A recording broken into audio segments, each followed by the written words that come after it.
நின்னு போச்சு. இப்போ அவங்க கப்பல்ல சேஃபா போறாங்க. யோனா அதுக்கப்புறம் கடலுக்கு அடியில அவர் கர்த்தரை நோக்கி விண்ணப்பம் பண்றார். அவர் என்ன விண்ணப்பம் பண்றாருன்னு யோனா 2ஆம் அதிகாரத்துல வாசிப்போமா?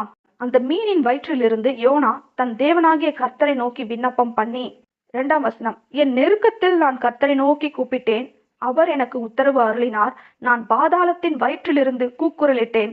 நீர் என் சத்தத்தை கேட்டீர். கர்த்தரை நெருக்கத்துல அவன் கூப்பிடுகிறான். சமுத்திரத்துல தூக்கி போட்ட உடனே அவன் நேரா போயிட்டு மீன் வயித்துல போகல. சமுத்திரத்துல கர்த்தரை நோக்கி பார்க்கறான். நெருக்கத்துல நான் கர்த்தரை நோக்கி கூப்பிட்டேன். இப்பதான் அவனுக்கு கர்த்தருடைய ஞாபகம் வர்றது போல கர்த்தரை நோக்கி கூப்பிடுறான். இப்போ அவனுக்கு ஒரு நெருக்கம், தண்ணியில போட்டாச்சு, மூச்சு திணறுது, அவனால நீந்த முடியல, ஆழத்துல அமிழ்த்து கொண்டே போகிறது. அவர் எனக்கு உத்தரவு அருளினார். அவன் என்னதான் கர்த்தருடைய சமூகத்தை விட்டு விலகி ஓடினாலும் கர்த்தர் என்ன பண்றாரு, அந்த இடத்துல அவனுக்கு மறு உத்தரவு அருளி செய்கிறார். ஆனா சிலுவையில கிறிஸ்துவுக்கு தேவன் மறு உத்தரவு அருளினாரா? இல்ல. அவர் தாகமா இருக்கிறேன் என்று